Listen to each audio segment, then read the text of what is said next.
اللہ تعالیٰ نے قرآن کریم میں ارشاد فرمایا یا ایہا النبی قل لازواجک وبناتک ونساء المؤمنین یدنین علیہن من جلابیبہن، اے نبی آپ اپنی بیویوں اور اپنی بیٹیوں اور مومنین کی عورتوں سے کہہ دیجئے کہ وہ اپنی چادریں اپنے اوپر جھکا لیا کریں۔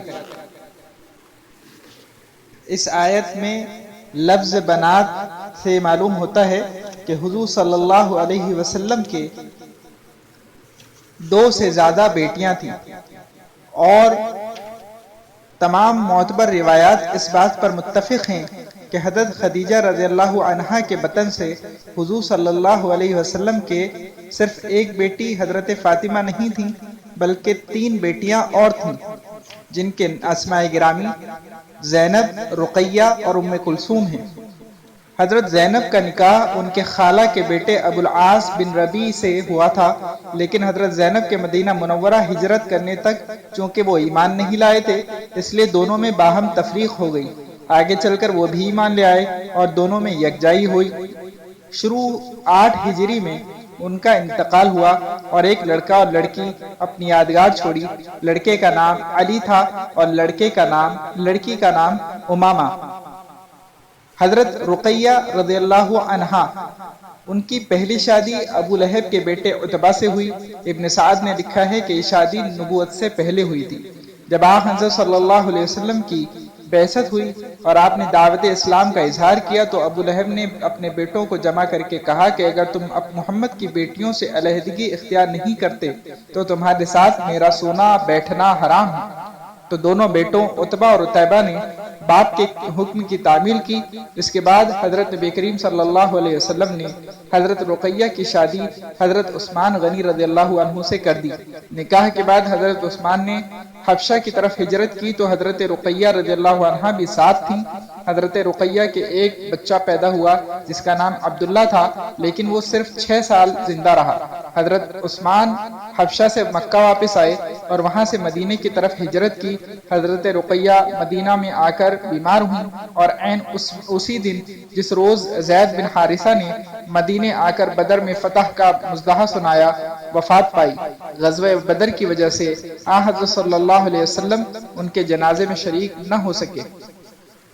حضرت ام کلثوم رضی اللہ عنہا اسی کنیت کے ساتھ مشہور تھیں۔ بظاہر یہ کنیت ہی آپ کا نام تھا، اس کے علاوہ آپ کا کوئی نام ثابت نہیں۔ حضرت ام کلثوم بھی پہلے ابو لہب کے بیٹے عتیبہ سے منسوب تھیں۔ اس نے باپ کے کہنے پر طلاق دے دی۔ طلاق تو دوسرے بیٹے عتبہ نے بھی حضرت رقیہ کو دی تھی، مگر ام کلثوم کے شوہر عتیبہ نے فقط طلاق دینے پر اکتفا نہیں کیا، بلکہ طلاق دے کر آن حضرت صلی اللہ علیہ وسلم کے پاس آیا اور کہا کہ میں آپ کے دین کا منکر ہوں اور میں نے آپ کی بیٹی کو طلاق دے دی ہے، وہ مجھے پسند نہیں کرتی اور میں اسے پسند نہیں کرتا۔ اس کے بعد آپ پر حملہ کیا اور آپ کا پیرہن چاک کر دیا۔ آپ صلی اللہ علیہ وسلم نے اسے بددعا دی تھی کہ اے اللہ اس پر کوئی درندہ اپنے درندوں میں سے مسلط فرما۔ چنانچہ ایک مرتبہ قریش کا تجارتی قافلہ شام کی طرف گیا، وہاں مقام زرقہ میں اترا۔ ابو لہب اور عتبہ بھی اس قافلے میں تھے۔ رات کے وقت ایک شیر آ گیا اور وہ شیر قافلے والوں کے چہروں کو دیکھتا جاتا تھا اور سونگتا جاتا تھا۔ جب عتیبہ پر پہنچا تو فوراً اس کا سر چبا لیا۔ عتیبہ کا اسی وقت دم نکل گیا اور شیر ایسا غائب ہوا کہ کہیں اس کا پتہ نہ چلا۔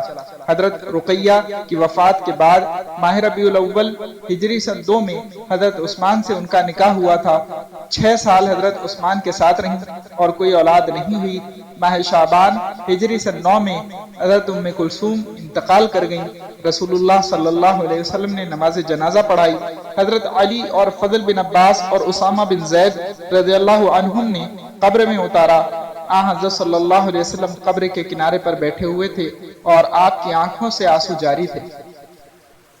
حضرت فاطمہ رضی اللہ عنہا، حضرت فاطمہ رضی اللہ عنہا کا نکاح ہجری سن 2 میں حضرت علی کے ساتھ ہوا اور 5 اولادیں ہوئیں، 3 لڑکے اور 2 لڑکیاں۔ حسن، حسین، محسن یہ 3 لڑکے اور ام کلثوم اور زینب 2 لڑکیاں۔ محسن تو بچپن ہی میں انتقال کر گئے۔ حضرت ام کلثوم سے حضرت عمر نے نکاح فرمایا اور کوئی اولاد نہیں ہوئی، اور حضرت زینب کا نکاح عبداللہ بن جعفر سے ہوا اور ان سے اولاد ہوئی۔ حضرت صلی اللہ علیہ وسلم کی وفات کے 6 مہینے بعد ماہ رمضان 11 ہجری میں حضرت فاطمہ زہرا کا انتقال ہوا۔